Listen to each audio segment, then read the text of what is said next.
Orang yang usianya berkah, ibu pernah dengar doa, ya Allah berkahi umurku kan? Bukan ajal. Ajal dengan umur itu beda. Apa artinya ajal? Ya. Nah, waktu kita terbatas. Kita ambil ilmu sahabat saja dengan cepat. Kalau belum tahu, katakan wallahu a'lam. Baik. Apa artinya ajal? Ya. Mau dapat ajal? Pasti. Udah kenceng diralatnya? Pasti. Baik, pasti. Baik. Ajal itu pada mulanya, pada asalnya, itu yang kita sebut dengan usia. Batas kehidupan. Ajal itu batas kehidupan. Jadi usia itu kalau dibawa ke bahasa Qur'annya, atau bahkan bahasa Arab standar, itu asalnya namanya ajal. Setiap kita itu kan ada ajalnya. Ada batas usianya. Dalilnya coba diambil satu saja. Quran surah ke-7 ayat 34 misal. Ya, Quran surah ke-7 Al-A'raf ayat 34. Walikulli ummatin ajal. Fa idza jaa ajaluhum la yastakhiruna sa'atan wa la yastaqdimun.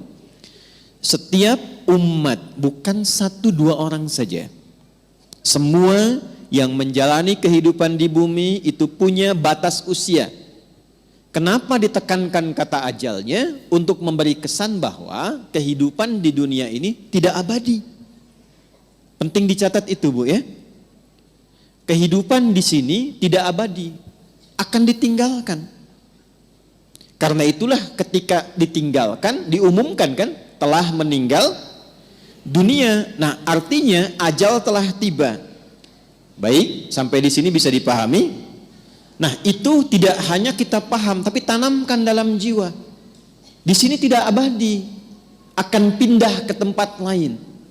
Nah, pertanyaannya, ketika pindah ke tempat lain itu, meninggalkan jejak yang baik tidak di dunia. Ibu kan keluar dari sini, setidaknya baru keluar sudah dibincangkan kan? Masya Allah, jamaahnya rapi, tertib, nggak ada sampah ketika selesai kajian. Kemudian jamaah-jamaah yang sekarang ngaji tenang, tidak ada yang ngobrol, gitu kan? Nah, itu jejak kebaikan yang ditinggalkan. Karena itulah sebelum meninggalkan dunia ini, selain mencari bekal ke tempat baru, kita diberikan bimbingan oleh Allah dan Rasul untuk meninggalkan kenangan-kenangan yang baik. Yang kalau diikuti jadi pahala, Bu. Jadi itulah indahnya dalam Islam. Datang baik-baik, pulang pun baik. Karena itu saat datang kan disambut senyuman kan? Ini kan kejadian luar biasa sebagai isyarat. Bayi lahir, bayinya nangis, kok bisa orang yang menyambut senyum? Ya? Ada enggak ketika bayinya lahir misalnya yang lain ada yang menertawakan, yang meledek, mencela, rata-rata senyum. Tapi ketika meninggalkan dibalik, kita yang tersenyum, orang yang menangis. Kenapa? Karena kita bahagia meninggalkan jejak-jejak kebaikan, dan orang merasakan sedih karena kehilangan kebaikan itu yang dirasakan saat sedang dibersamai oleh orang baik itu. Nah, cara mengisi ajal supaya baik itu yang disebut dengan umur namanya. Jadi umur asalnya bukan usia artinya. Hanya diambil makna umum menjadi usia untuk memberikan kesan kepada kita. Selama menempuh usia itu isi dengan umur. Contoh begini, ibu kalau ada yang tanya umurnya berapa,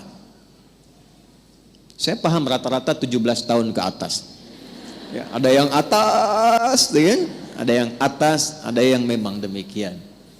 Tapi ketika kata umur itu muncul, itu maknanya 3. Nanti kita akan tarik ke kaidah dari Sayyidah Khadijah. 1, al-umur bimakna mengandung arti segala yang bermanfaat. Saya pakai kacamata nggak apa-apa ibu ya. Ya, untuk jelas menulis. Biasanya saya kalau menghadap jamaah ibu-ibu saya lepas kacamata. Ya. Walaupun saya sudah berdoa kepada Allah dan sudah menanamkan pada diri saya, hanya istri saya yang paling cantik. Itu sudah doa saya yang paling utama. Ini live nggak? Tenang bun ya, aman insya Allah.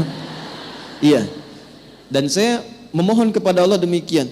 Ya Allah, jadikan siapapun yang aku pandang tetap istriku yang paling mulia. Dan jangan pernah tanamkan pada jiwaku keberpalingan dari istriku dan ketertarikan selain apa yang istriku ridhai. Jadi ibu jangan berharap banyak kepada saya. Ya.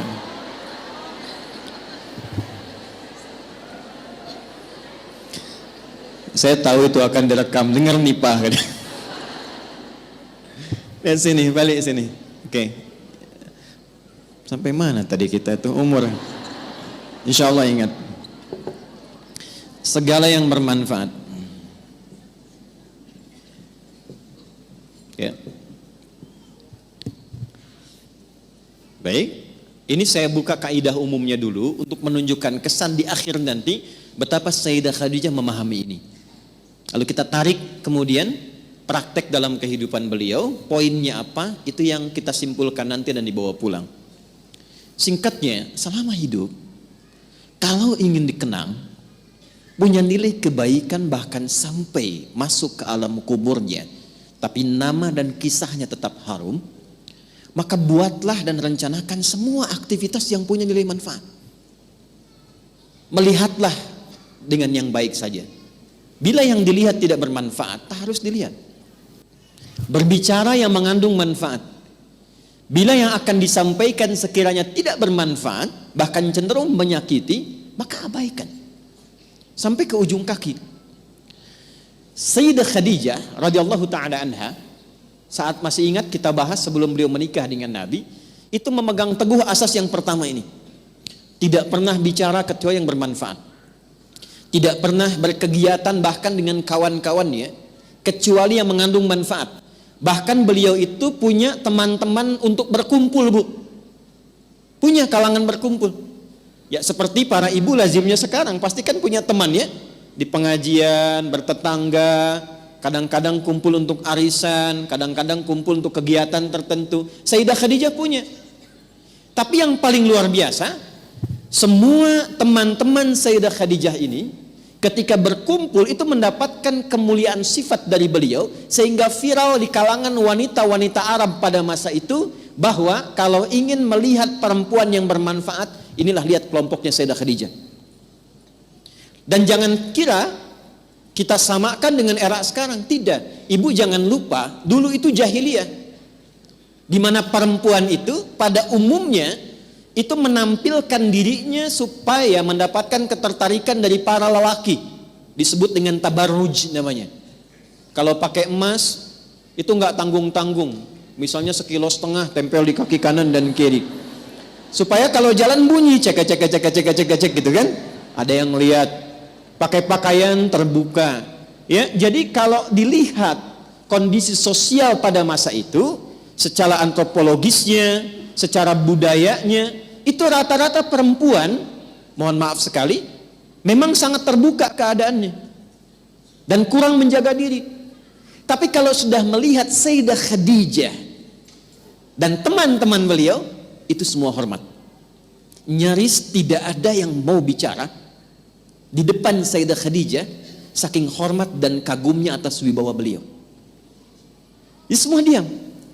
Dan saat ada orang yang usil pun pada Sayyidah Khadijah, itu teman-temannya ini sebelum menikah dengan Nabi, itu teman-teman sekitarannya itu langsung melindunginya. Berbuat sesuatu yang Allah telah tetapkan itu, jika kita menjalaninya dengan istiqamah dan dilakukan karena Allah, maka Allah yang menggerakkan hamba sekitarannya untuk menjaga hamba dimaksud. Jadi kalau dari sekarang ibu menjadikan semua aktivitas usia itu untuk menaati Allah, ya tidak harus dalam konteks sholat saja. Bukan hanya sholat, bukan hanya baca Quran. Saya ingin mengisi sisa hidup saya untuk menaati Allah. Mulai sekarang saya akan gunakan pandangan pada yang Allah sukai saja. Saya akan gunakan pendengaran pada yang Allah sukai. Saya akan gunakan lisan pada yang Allah sukai. Kata Allah, jangan gibah. Saya tahan gibah. Saya tidak Ustaz. Bagus. Tidak seperti ibu itu tuh. Kalau bicara, masih berarti. Tahan.